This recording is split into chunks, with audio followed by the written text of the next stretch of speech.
Alright folks, so today COROS is announcing their brand new EvoLab Sport Science System, which provides training feedback like training load and fatigue level, as well as running specific features like running performance and a race predictor. And I think this is pretty interesting for COROS to be developing their own system and algorithms for this type of training feedback. So today's just the initial announcement of the EvoLab system. They'll be slowly rolling out these features to a larger group of COROS users who want to participate in testing this system, which allows them to collect more data and fine-tune their algorithms to deliver the most accurate feedback that they can.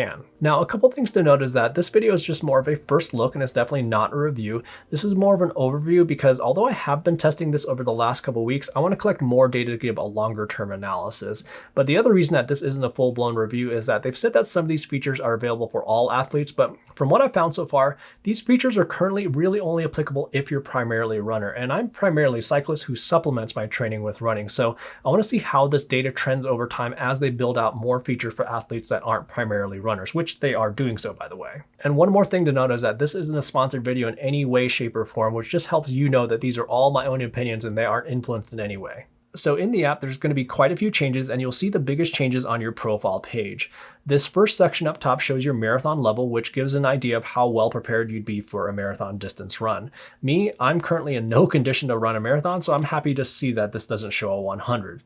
And then there's also your running VO2 max estimation, resting heart rate, threshold pace, as well as your current running performance. And this running performance figure is also calculated on individual runs. So like on this run, I was in fact feeling amazing and it gave me a running performance score of 100%. And then on this run, I wasn't feeling quite as spry and it knocked me down a few points. So that all seems fine and dandy. However, then there's this run here where I didn't feel all that great, but it still gave me a running performance score of 100%. Again, I want to see how this changes over time. In addition to your running performance, there's also your training load value for that particular workout, and training load is also available for non-running workouts like this bike ride that I did right here. This next section on the profile page shows your fatigue level, base fitness, and load impact. Your base fitness level is based on a 6-week period of time, and with this metric, the higher the number, the better, which indicates a higher fitness level. Load impact is more of a shorter term metric, which is based on the last 7 days of training versus the base fitness level, which is the longer term measurement.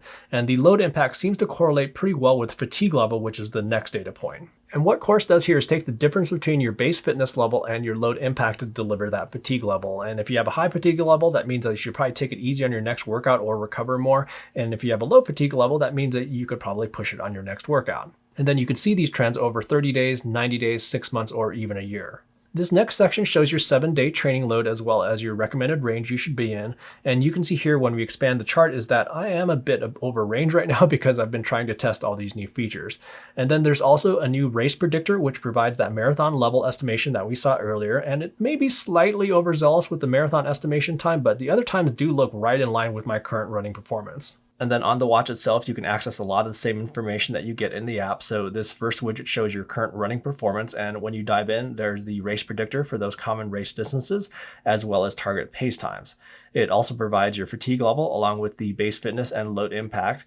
And diving in, you can see your 7-day training load as well as your 4-week intensity distribution. And then finally, it has the recovery advisor with the recommended times for recovery. Now, one thing I do need to note is that as of right now, all that data will really only be available to you if you're a runner. So they claim that some of that non-running specific data like training load, which is calculated for individual non-running workouts, should factor into that 7-day training load. But what I found is that if you're just cycling, that currently won't populate. But the other thing I found is that you can't just run a couple 5Ks and get that feedback. You actually have to run considerably more. So from the screenshot that you see right here, it says that I need to run for at least a week to get that 7-day training load. But there are certain other eligibility requirements for the length and types of runs that you're doing for that data to populate. And I don't have the exact specifics, but what I do know is that you need to be doing a few longer runs at a steady heart rate on flat terrain to get that data. So for me, being primarily a cyclist who supplements my training with running, the features aren't all quite there yet, but as they start to collect more data, I hope that they can adjust those algorithms to not have such specific requirements. But overall, I do like that COROS is adding these training feedback features to their platform, and these features definitely aren't easy to develop, so kudos to COROS on that. And if you're a runner, as of right now, you can definitely benefit from some of these features, and I'm really curious to see